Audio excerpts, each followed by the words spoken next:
Olá, pessoal! Seja bem-vindo a mais um Psiamuná. Mais uma semana que nós estamos aqui trazendo temas interessantes, assuntos legais, tirando dúvida, criando dúvidas, plantando sementinha do conhecimento, tá? Sejam bem-vindos a mais um podcast. E hoje nós estamos com a dentista Priscila Freitas, que vai falar um pouquinho pra gente sobre o atendimento infantil, como que é esse processo, desde quando a família traz essa criança até o momento que precisa realmente realizar o tratamento.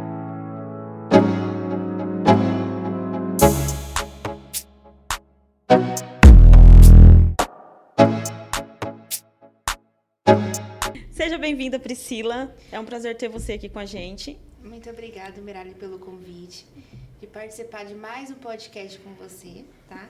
E para quem está nos assistindo também vai ser um prazer, tá? Meu nome é Priscila e eu sou cirurgiã dentista. Atualmente eu faço uma pós-graduação em Cuiabá relacionada à odontopediatria. Então, o que seria essa odontopediatria? São múltiplas especialidades em uma só. Legal. Que tem como objetivo, né, de a gente cuidar da saúde bucal do bebê, da criança e do adolescente. Principalmente da criança de forma lúdica, né? Eu costumo dizer assim que criança vai além da imaginação. Porque criança, você tem que entrar no mundo dela. Então, às vezes é um mundo... Às vezes tem crianças que você tem que entrar... criança que fala... tem que saber de todos os filmes que ela sabe.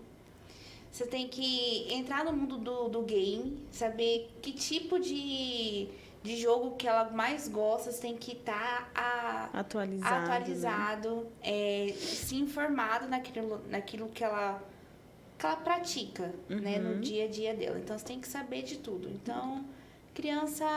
É isso. E dentro do consultório de psicologia, nós encontramos muitos desafios com crianças, porque a gente já está no mundo concreto. Nós, os adultos, já estamos aí.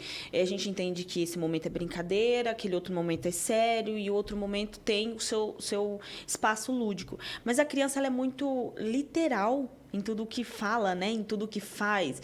Eles trazem os contos de fada, eles trazem os super-heróis como se fossem realmente amigos ali, presentes e tudo mais. E se você ofende um super-herói, você está ofendendo a criança, né? Então, a gente entra em certo conflito se a gente não souber algumas informações para lidar com essas crianças. Eu queria saber de você, assim, como que é para você receber essas crianças? Porque existem muitas demandas, né? Por exemplo, você falou aí desde o maternal, desde da primeira dentição, é assim que fala? Isso. No caso, vamos supor, a gente trabalha com fases. Então, tem a primeira infância, a segunda infância, a terceira infância e a adolescência. Então, a gente trabalha desde o 0 mês até os 19 anos, que no caso é a adolescência. Então, ele está saindo da adolescência, já entrando... Saí esses dias.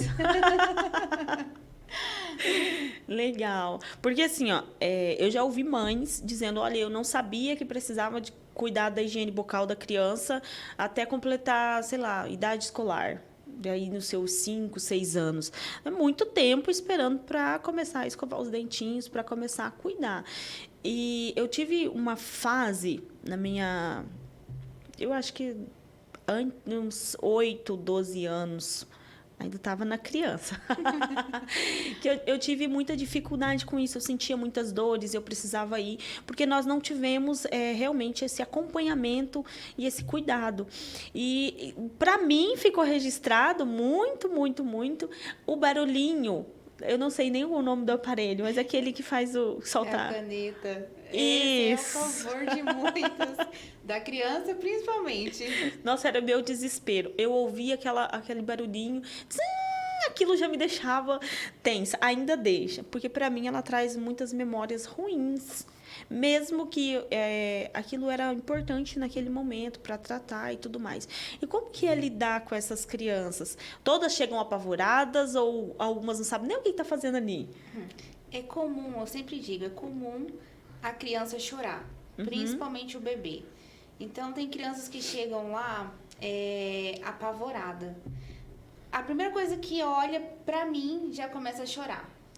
Então, dependendo da criança, é normal. Ter esse choro, ter esse desconforto. Ou, às vezes, o que acontece? O pai já condiciona essa criança antes de chegar no consultório, de forma errada. Né? Então, ele fala assim, para com isso, vamos pra lá, vamos na dentista, não vai doer. E aí, a criança, às vezes, já passou por um trauma em algum consultório anteriormente, seja ele pelo dentista, ou foi tirar um sangue, foi no hospital, hospitalar. Eles unem, né? Como se fosse o mesmo. Então, a gente sempre bate nessa tecla, que o pai evitar ter esses condicionamentos negativos com a criança, porque isso gera algo ruim dentro do consultório. Então, tem crianças que a gente entra no consultório e deixa realizar todos os tipos de procedimento. Agora tem crianças não. Então a gente tem que, para existir esse condicionamento, tem técnicas né, que a gente utiliza. Tem várias técnicas. E uma delas que é famosa, que a gente usa rotineiramente no consultório, é a técnica do falar, mostrar e fazer. Ah, legal. Essa técnica de condicionamento a gente vê. A primeira consulta da criança. Então, a gente sempre preza os responsáveis ali junto. Porque além de a gente explicar, a gente avaliar o comportamento da criança, a gente também vai avaliar o comportamento dos pais. Porque isso reflete muito no comportamento da criança no consultório. Porque hoje existe vários tipos de pais. Tem o pai que é submisso. Que no caso, ser esse submisso faz os desejos da criança. Então, às vezes, a criança chega no consultório muito manhosa. Criança, às vezes, que é uma competição. Só vou deixar fazer se eu ganhar tal brinquedo. Ou se eu ir em tal lugar. Então, isso atrapalha muito. Também a gente tem um tipo de pais indiferentes, que não dá aquele afeto para a criança. Ou seja, a criança fica abandonada. Às vezes, ou por um responsável mesmo do âmbito familiar, ou às vezes por qualquer pessoa ali. Então, são crianças também que chegam no consultório desobedientes.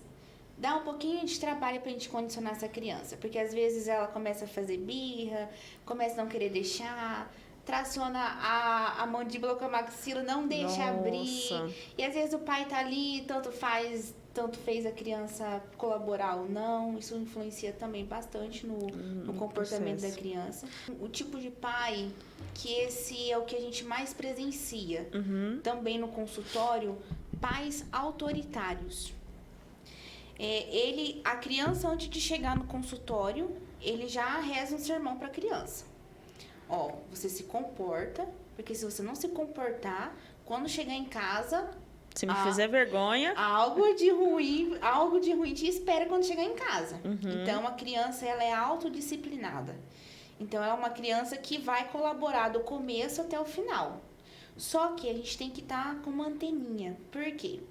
É uma criança que, mesmo que você faz um procedimento que pode correr o risco de sentir desconforto, ela não vai relatar. Então, por quê?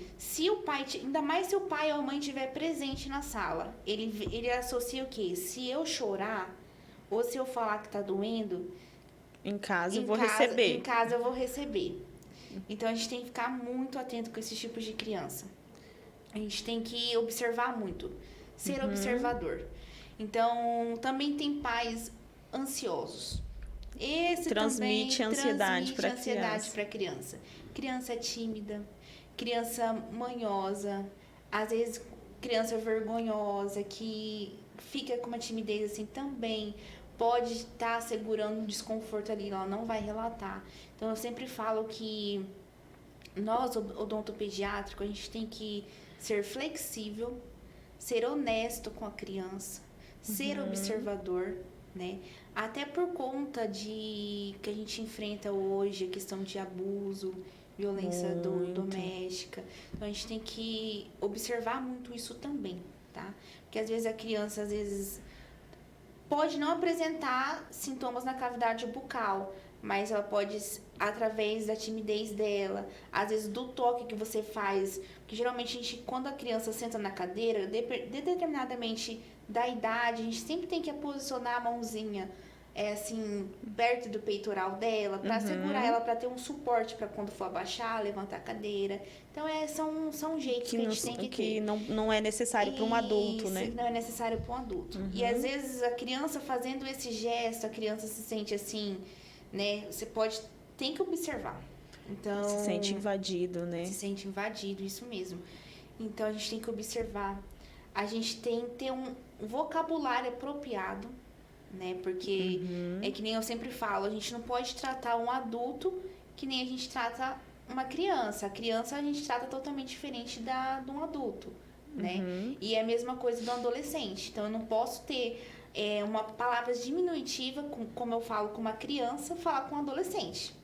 Com um pré-adolescente, né? Com um pré-adolescente. Ele entrar no consultório a primeira vez e não voltar mais. Então, a gente tem que ter um vocabulário apropriado, a gente tem que ter carinho e principalmente o respeito, né? Então, a gente ter essas competências, né? Com aquela determinada criança. Para conseguir receber a criança e dar um bom atendimento, né? Isso. Porque assim, ó, gente, para quem não sabe, a Priscila falou bastante de condicionamento. Condicionamento é quando você molda o comportamento de alguém. Você pega uma pessoa e transforma um comportamento que você não quer ou para um comportamento que você quer. Isso dentro de relacionamentos saudáveis e relacionamentos não saudáveis. Ele funciona de ambas as partes. Depende muito do estímulo que está sendo feito. O que seria estímulo? Estímulo seria essa promessa. Quando chegar em casa, você vai receber uma surra. Se você não se comportar, quando chegar em casa, você vai sofrer uma penalidade. Então, ele está sendo condicionado, ou seja, ele está sendo moldado para um comportamento que os adultos consideram ideal ou considera muito bom. Você falou aí a respeito dos abusos. É interessante, gente, a gente entender um pouquinho disso, porque é algo que às vezes as pessoas não levam em consideração ou não param para analisar que é possível. E é muito possível, muito provável, crianças que sofrem abuso sexual irem para o dentista e serem identificados no dentista. Que nem a Priscila falou, através do toque no corpo da criança e também através da cavidade bucal, né? Que é muito provável de encontrar por causa das doenças sexualmente transmissíveis, né? Então, lesões nítidas na cavidade bucal, que a gente observa que são através de doenças transmissíveis. Então, a gente já fica atenado para aquilo, né? Então, a gente, na verdade, a gente não pode expor, né? A gente tem que ter criança, né? Isso, a gente tem que ter um manejo adequado. Qual seria o procedimento? Porque na psicologia, o procedimento correto seria, nós entramos em contato com as autoridades, informamos, né, que aquela situação foi identificada através do atendimento, e aí a gente faz a denúncia, né? Nós fazemos a denúncia para ficar registrado essa informação, porque se nós não passarmos essa informação adiante, nós ficamos como... Gente, fugiu a palavra agora. Coniventes. Nós ficamos coniventes com a situação que está ali acontecendo, principalmente quando o profissional identificou e não fez o procedimento. Eu estava assistindo um vídeo no YouTube essa semana e lá estava falando sobre casamento de meninas de 13, 12 anos, 11 anos. E nos Estados Unidos, os estados que são permitidos, que é legalizado, toda uma problemática. Só que o que me chamou a atenção é que todos começaram na infância. 5 anos, 6 anos, 10 anos. E a fase que os pais não estavam ao redor. Então, se a gente for fazer uma relação com a situação da higiene bucal, do cuidado, a higiene bucal precisa de pai e mãe ali todo dia, cuidando, acompanhando se está bem cuidado, se a criança está conseguindo higienizar certinho e tudo mais. Se não tem os pais ali por perto, automaticamente alguém está pecando, né? E às vezes pode ser até os próprios genitores. E aí é outra. Eu vou encaixar duas perguntas numa só. A primeira, qual seria o procedimento que vocês têm que fazer, né? E a segunda é se todas as consultas a pessoa responsável tem que estar junto na sala.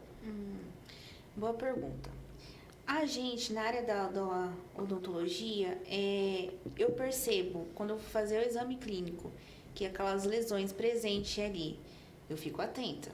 Aí, dependendo do próximo procedimento que a criança vem, eu avalio novamente. Se está presente novamente essas lesões, porque elas têm um período para sair. E se continua ainda mais grave ainda, aí eu só concluo, né? Vejo também esse estado emocional dessa criança, que também colabora muito, né? Eu anoto, faço as notações e dou parte para as autoridades, né? Que no caso, ou chamaria um conselho tutelar de forma anônima, ou às vezes estaria me expondo ali com eles, né? Chamaria eles, conversaria, olha, foi apresentado, essa criança veio no consultório, foi apresentado esse tipo de lesões na cavidade bucal, que é relacionado a esse tipo de doença transmissível.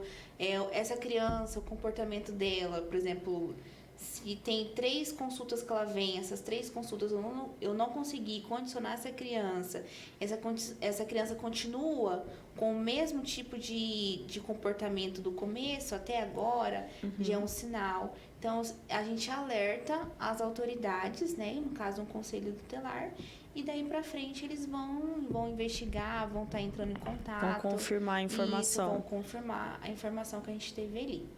A sua segunda pergunta sobre se o acompanhante tem que estar presente, na primeira consulta eu prezo muito que o responsável esteja presente. Por quê? Na primeira consulta vai ter uma anamnese, eu vou estar tendo contato com aquela criança, eu vou estar tentando me aproximar mais, tendo contato mais com aquela criança. Então, eu tento formular, falar para os pais os tipos de tratamento que tem que ser decorrido daqui para frente. E é muito bom que o pai e a mãe entrem na primeira consulta, que ali já sai já esclarecido o que a gente vai começar a fazer nas próximas sessões. Né? Então, é mais um jogo de condicionamento daquela criança na primeira consulta. E eu avaliar também a questão do comportamento da criança e o comportamento do pai. Porque esses tempos atrás, chegou no consultório uma família. Ligou, no caso, no consultório, que a criança de 2 aninhos tinha batido a boca e quebrado esses 2 dentinhos da frente. Aí a minha secretária, né, marcou uma consulta para ela. E aí, quando a criança me viu na recepção, começou a chorar. Começou a chorar, não tinha consolo. Ela foi da recepção até na sala chorando. A mãe chegava balançar a criança, conversar. Não tinha jeito. Ela chorava, ela fechava a boquinha, não abria, não.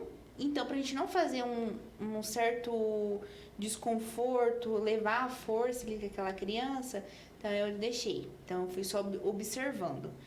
E aí, a mãe falou assim, vou chamar o pai. O pai estava na recepção. Foi o pai chegar na sala, a criança parou de chorar.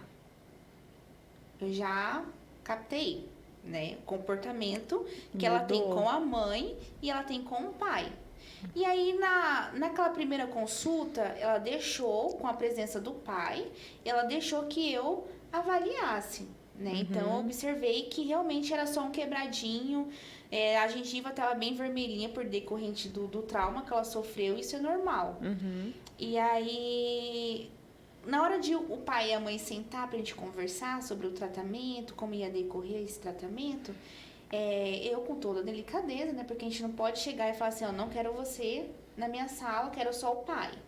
Então, eu conversei com a mãe, né? Expliquei o caso pra ela, falei assim, olha, mãe, um exemplo.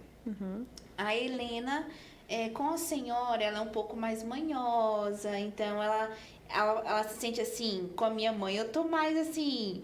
Ela vai me dar corda. Isso, ela vai me dar corda, eu posso fazer o que eu bem quiser.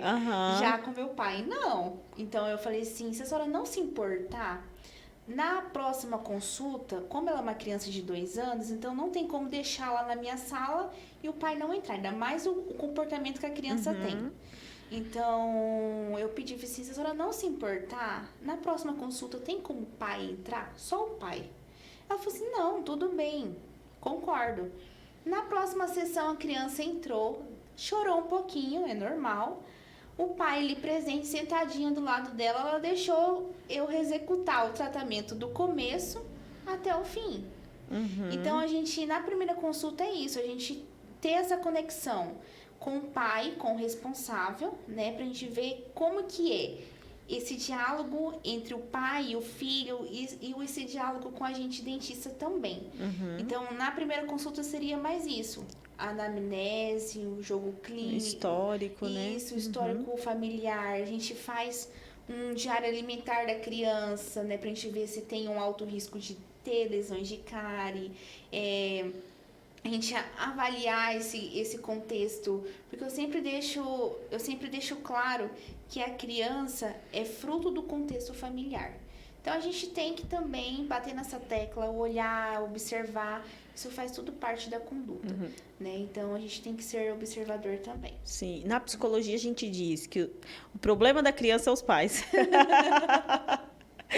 Porque realmente é aquele negócio, quem molda o comportamento da criança é os pais ou responsáveis. Eles vão moldar, vai construir e vai transformar essa criança num comportamento que eles consideram aceitável. Então, uma criança aí dos seus 12 anos para baixo, que tá com problema, que vai para o consultório, o problema dessas crianças se chama pais. Porque é eles que são os gestores de todas as situações, as demandas da criança. Às vezes os pais não estão suprindo emocionalmente essas crianças. Então, querendo ou não, tem uma falha muito grande. Às vezes os pais eles não estão presentes. Às vezes eles não simplesmente estão delegando, a criança está vivendo. É como se fosse os pais em um universo, a criança em outro, mas moram na mesma casa. E aí, quando sai para a rua, vem esse comportamento autoritário. Olha, se você não cumprir, aí a criança já não tem presença paterna e materna dentro de casa. Talvez na rua era o único momento que teria esse aqui é meu filho, filho, vem aqui que a mamãe vai te levar não sei na onde. Então, assim, algumas crianças só têm contato com pai e mãe de verdade na rua, né? Porque tudo pode, tudo é aceitável, show de bola. Deixa eu te perguntar um outro negócio. Porque, assim, às vezes as pessoas têm dificuldade de relacionar. O que a saúde bucal tem a ver com o emocional? Porque a gente sabe que tem uma ligação aí bem, bem grande para tudo. Inclusive, esses dias eu fui na dentista. Eu dou risada agora, mas na hora não foi tão interessante assim. E eu tinha passado, acho que 4, 5 meses com uma dentista. Então, eu já tinha acostumado com o jeito dela conversar, dela movimentar as mãos, dela falar o procedimento. Só que aí eu mudei de dentista, porque iria concluir o procedimento no dente, então não era mais especialidade da moça que eu estava sendo atendida por ela. E aí foi para outra dentista, e na hora eu achei que a mão dela era um pouquinho mais pesada do que da outra. E aquilo foi me dando uma agonia, e eu comecei a pensar, meu Deus, e agora? E se a broca, é broca que chama, né? É, broca. E se essa broca passar além da conta? Meu Deus, esse negócio. E o pior é que ela falou como que seria o procedimento, passo a passo do procedimento. Eu não estava preparada para essa informação. Eu juro, eu não estava preparada, porque ela terminou de passar a informação, eu olhei para ela e falei, sim, mas isso era para me acalmar ou para me entrar em pânico? Porque, assim, quando eu estava deitada, eu ficava imaginando toda aquela situação, todo o procedimento. E ela falou pra mim assim, eu vou passar o bisturi na sua gengiva. Eu já imaginei uma coisa catastrófica. Ela falou pra mim assim, olha, se eu não conseguir estancar o sangue, a gente vai ter que terminar esse procedimento outro dia. Eu fiquei pensando, meu Deus, vai dar hemorragia. Já criei um pânico total. Tanto que foi me dando uma agonia tão grande que a respiração começou a faltar. E eu fui segurando. E eu ficava com medo de respirar e a broca sair do lugar. Eu ficava, o bisturi cortado no lugar errado. E aí, hora que a respiração estava quase acabando, ela tirou o aparelhinho da boca e eu respirei. aliviou Pode a minha voltar. aliviou minha vida. Então, assim, a pessoa pode ter um problema de pressão alta ali, pode dar um piripaque, pode... O emocional tá ali subindo as alturas e, enfim, gerar eventos catastróficos a partir desse emocional e essa saúde bucal. Mas tem se eu não me engano, é o bruxismo, que a gente também identifica a partir do trabalho do dentista, né? Com Como que seria certeza, isso? com certeza. No caso, esse emocional, a criança não pensa de forma diferente que nenhum adulto nessa parte. Então, por isso que a gente tem técnicas para condicionar aquela criança. No caso, essa técnica que eu te falei do falar, mostrar e fazer, é a mesma coisa. Então, todo procedimento que for executado ali, por exemplo, uma limpeza. Vamos colocar um exemplo de uma limpeza. Que eu vou fazer a limpezinha nessa criança. O falar, eu vou falar para aquela criança que eu vou fazer uma limpezinha no dentinho dela, que a gente vai tirar todos os bichinhos que tá ali, para dar aquele sorriso harmonioso, brilhoso, bonito. E aí a criança tá ciente, passa um filme na cabeça da criança o que seria essa limpeza. Já pensou em sabão, já banho. Já. Então, a técnica do mostrar. Então, eu vou pegar, eu vou falar pra ela, olha, é que nem lá na sua casa a escovinha sua, só que a da tia é elétrica, então vai só fazer um barulhinho no dentinho seu. Então, eu geralmente mostro, né, com a luva, mostro a taça de borrachinha que a gente pede pra poder limpar o dente, eu mostro na luva pra ele ou pra ela. Então, ela já se sente mais confiante, que aquilo ali não vai ser uma coisa assim, uma agulha, uma injeção que vai me incomodar. E a técnica do falar, mostrar e fazer. Então, a gente pega e faz e executa na boca da criança. Então, a técnica sem erro. Então, a criança já pega e já trabalha já o emocional. Só que, às vezes, dependendo da criança, com o passar esse negócio de pandemia, os pais, às vezes, preocupados com a situação em casa. Então, isso tá gerando muito, assim, preocupação às crianças também. As crianças que hoje entram no consultório, a gente pode observar muito. Crianças muito ansiosas. Ah, com certeza. Então, essa ansiedade, a gente pode observar que pode desenvolver distúrbio alimentar. Uma criança que tem insônia, uma criança que tem problema emocional. Criança, principalmente na área da odontologia, o bruxismo. O que seria esse bruxismo? O ato de apertar ou ranger os dentes. Às vezes a gente não percebe. Então a criança é a mesma coisa que o adulto. Ela fica lá batendo os dentes um no outro, ou rangendo. Isso é o estado causado pela ansiedade daquela criança. Às vezes no âmbito familiar, ou às vezes na escola, a criança passa, às vezes até por conta de um bullying, ou algum trauma na escola. Então, isso reflete tudinho e gera mais ansiedade na criança. Então, a gente constata que também essa criança apresenta ansiedade também pelo comportamento dela. E, às vezes, quando a gente vai avaliar a cavidade bucal dessa criança, a gente percebe esse desgaste nas incisais, tanto dos dentes inferiores quanto dos dentes superiores. E aquelas mordidinhas na bochecha? A mordidinha na bochecha também pode ocasionar mordidinha na bochecha. Às vezes a oclusão dessa criança também, a gente parte para um outro lado. A oclusão dessa criança está errada. E às vezes, quando ela vai triturar um alimento de forma errada, por conta da oclusão estar errada, ela pode morder a bochecha e pode gerar um desconforto. Então, para a criança, esse tratamento de bruxismo, ainda mais uma criança de 2, 3 anos. Onde Nossa, muito novinho. Muito novinho, tá? Crianças de 2 anos a gente já pode apresentar o bruxismo. Crianças de 3 anos também. Então, a faixa etária de 5 anos também já é mais relevante, mas a gente também encontra muito. Nossa, mas o de 2 anos me surpreendeu, porque quase não tem dente. É que, na verdade...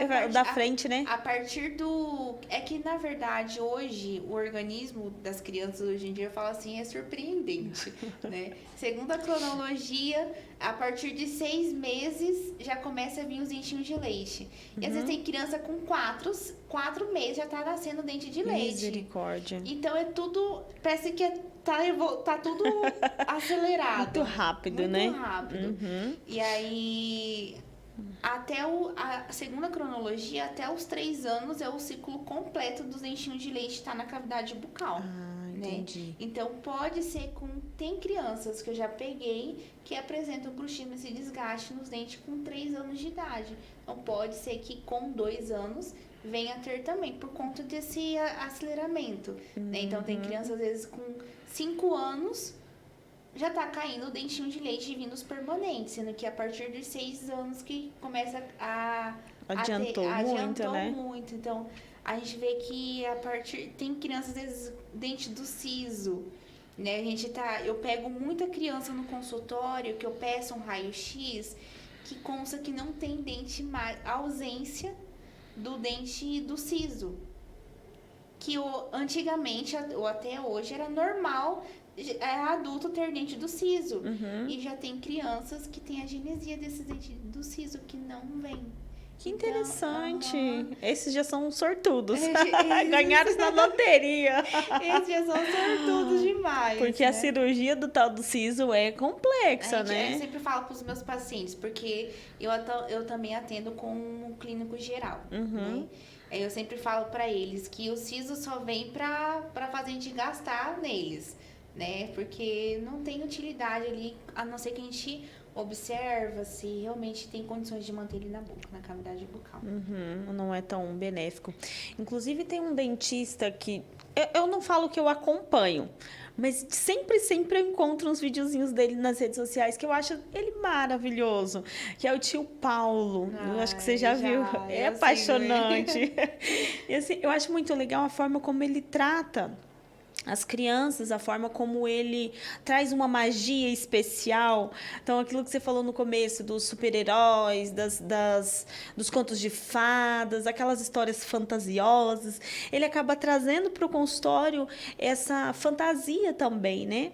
E eu acho engraçado que a criança está lá chorando para morrer de chorar, e aí ele fala assim, olha, o tio Paulo vai fazer uma mágica, mas só ganha sorvete, ou só ganha não sei o quê, quem não estiver chorando. Mas como você não está chorando, e a criança está com o rosto banhado de lágrima, ainda está com uma voz de choro, e fala, não, tio Paulo, não estou chorando. Está morrendo de chorar. Aí ele, graças a Deus que você não está chorando.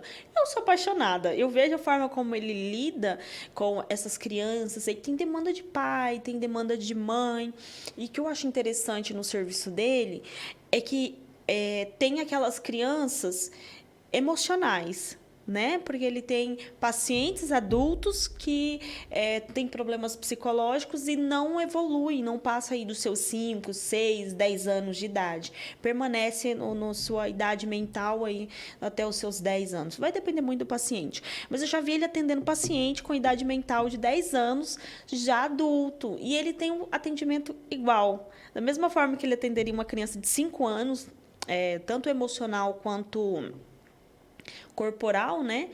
Ele atende da mesma forma aquele paciente adulto, só que com... respeito e o carinho.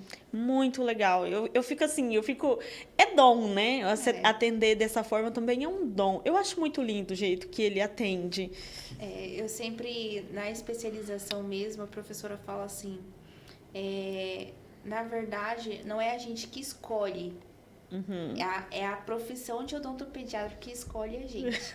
Porque tem que ter o manejo, tem que ter, tem que ter a paixão, né? Tem que ter a paixão. Porque se você simplesmente faz por fazer, por causa disso e aquilo, você não consegue transmitir autoconfiança, principalmente para uma criança.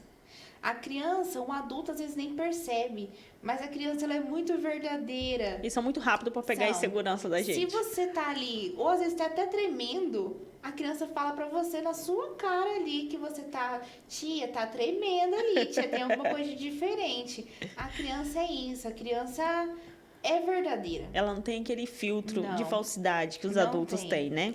Então, se você não tem aquele manejo de trabalhar com a criança, olha, é difícil. É difícil. Então, a criança... É muito difícil. É muito difícil mesmo você não saber condicionar uma criança. A criança não deixar fazer o tratamento. Tá? São casos específicos que você emprega todos os tipos de técnica.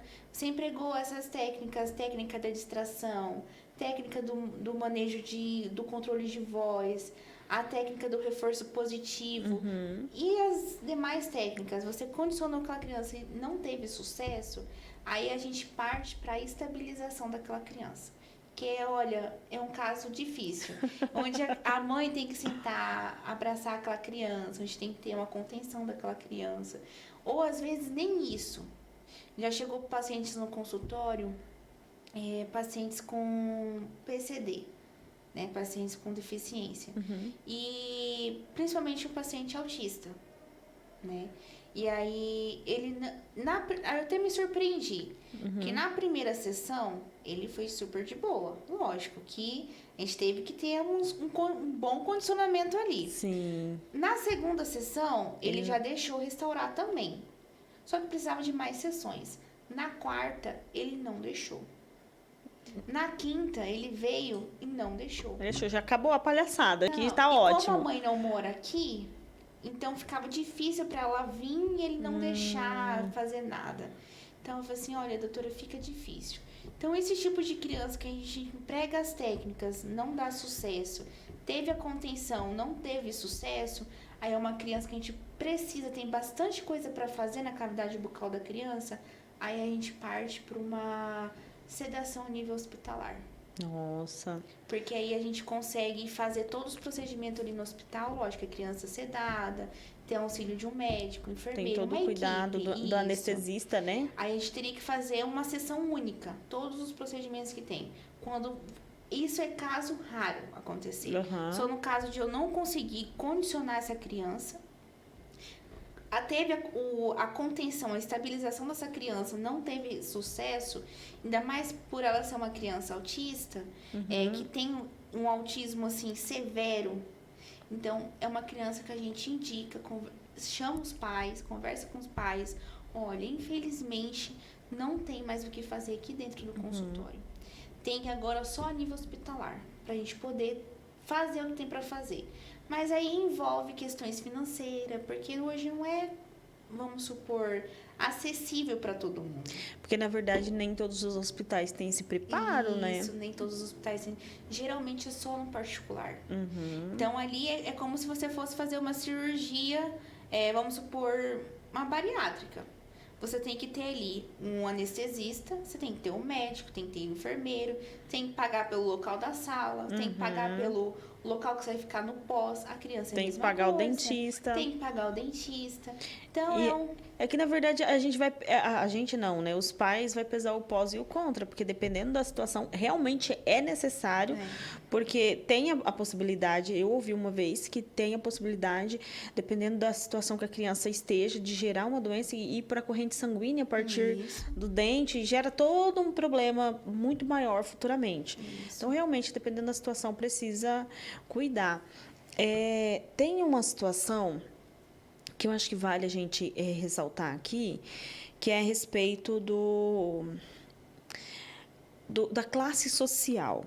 Às vezes as pessoas têm um entendimento ou um pensamento de que somente classe baixa, só pessoas que não têm condições financeiras, que têm dificuldade no tratamento bucal, que não têm higiene, não têm o cuidado. Quando eu falo higiene, é esse cuidado inicial, esses cuidados até os seus 12 anos, ensinar a criança e tudo mais. Só que existe... eu não sei como nem classificar isso, mas existem muitas pessoas, classe média e classe alta, que a criança não tem os cuidados necessários. Talvez um baixa renda tenha um cuidado muito maior, porque eu acho que os pais pensam futuramente, eu não tenho dinheiro para pagar um atendimento, então já vou prevenir agora. E eles acabam deixando a criança e não cuida. Por exemplo, uma professora minha da pós-graduação trouxe uma situação onde uma família de classe média alta pagavam escola, pagavam babá, então as pessoas que levavam essas crianças na escola era babá, quem era responsável, e os pais trabalhavam para conseguir o material.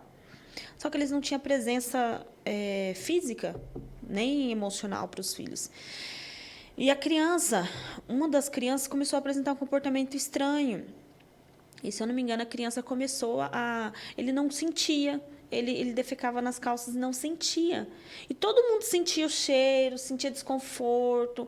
E chegou ao ponto da criança começar a usar roupa de caixa de doação, porque a criança se sujava, mas eles não tinham roupa para vestir e acabava usando a roupa de doação. Uma criança que tinha condições financeiras e colocavam a roupa da criança dentro da mochila, pois do mesmo jeito que ia, voltava no outro dia.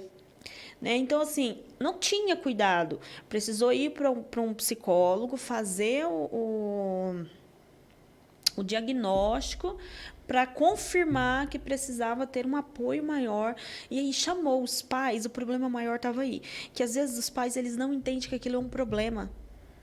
Eles não percebem que aquilo é um problema. Eles entendem aquilo como natural, que eles estão oferecendo o melhor, e o melhor deles é o quê? É roupa boa, calçado bom, é poder comer o que quiser, mas a presença mesmo eles não ofertavam. Então, assim, às vezes a criança ela tem condição financeira, a família tem condição financeira, mas eles não cuidam da saúde bucal da criança. E às vezes chega lá no dentista e tá a coisa mais horrorosa de se ver, porque a criança ela tá descuidada de tudo. Porque imagina, a saúde bucal, os momentos de cuidar, os momentos principais, não que outros não sejam importantes, mas os momentos principais, dormir, acordar e depois da refeição.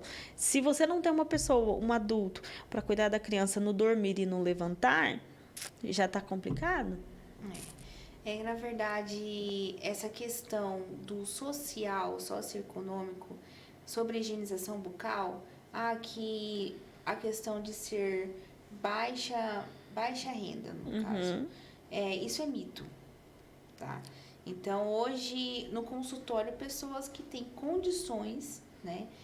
Condições mesmo que eu falo, que tem condições de dar uma escova de dente para uma criança, vamos supor, que eu recomendo dar, que não é muito barato, então tem condições de dar toda semana uma condição de dar uma pasta, uma escova nova. E às vezes você vê a cavidade bucal daquela criança, é desesperador. Né? Então, às vezes uma pessoa que tem uma baixa renda, às vezes a cavidade bucal da criança é bem mais organizada, bem mais, que a gente vê assim, que vê nitidamente que tem um autocuidado ali, que uma pessoa, vamos supor, de um padrão alto, né?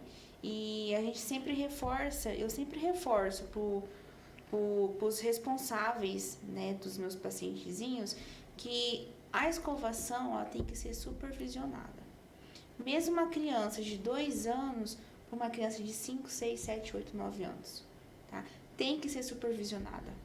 Porque a criança não tem... Muitas crianças que eu peço para demonstrar para mim a maneira que faz a aplicação do fio dental, não consegue. E aí eu vejo assim que a mãe fala assim, ele faz sozinho, tia.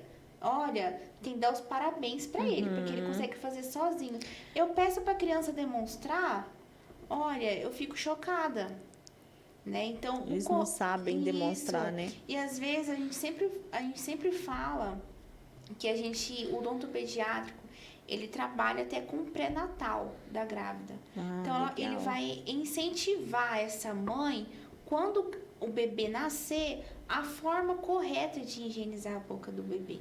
É porque o bebê também mama, né? Isso, o bebê também mama. A partir do momento que ele não tem dente, não há necessidade de estar ali limpando a cavidade bucal. Hoje não é necessário. Porque se não tem a presença de dente, tecido duro na cavidade bucal, necessariamente não vai desenvolver tecido cariado, né? Porque não vai dar cárie na gengiva.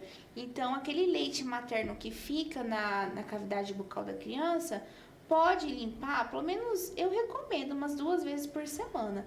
Mas todos os dias eu não recomendo. Para tirar o excesso da linguinha do bebê, né? Isso, aquela saburra que fica, aquela sujeirinha, não é necessário.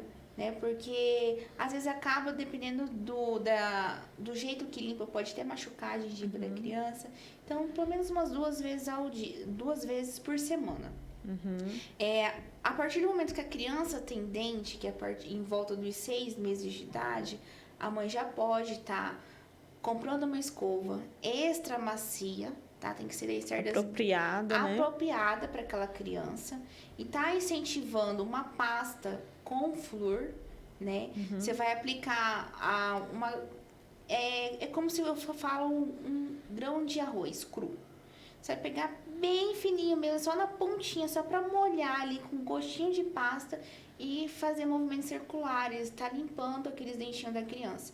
Então, desde do momento que tem dente na cavidade bucal, já pode estar higienizando os dentinhos da criança. A cuidar. Tá? E supervisionar.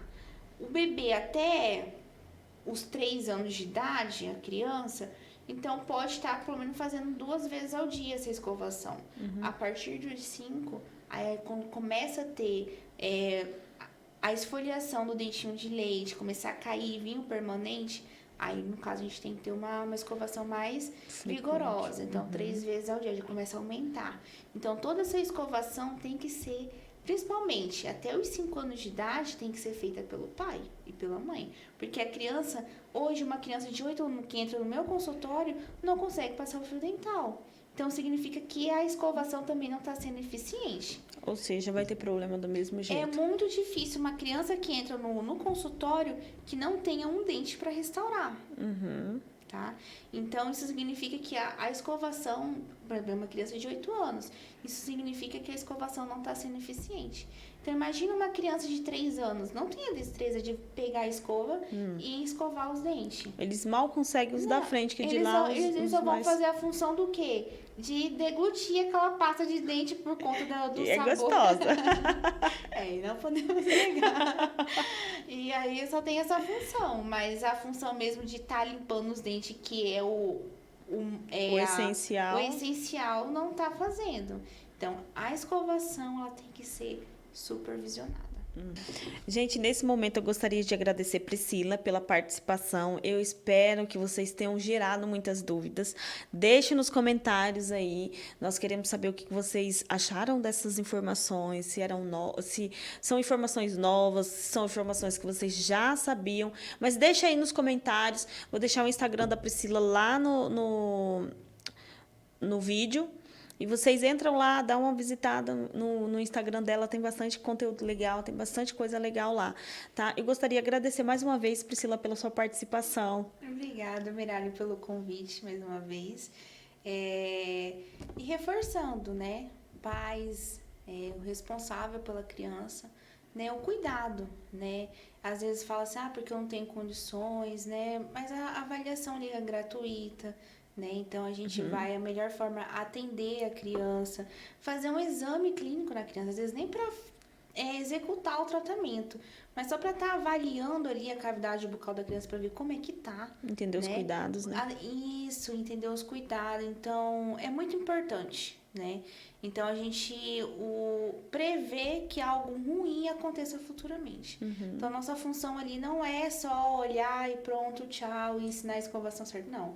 Porque através da escovação que você vai prevenir que um dente seja extraído, um dente tem que restaurar, ou que tenha que colocar uma prótese futuramente. Então, tudo ali está na questão do cuidado da higienização.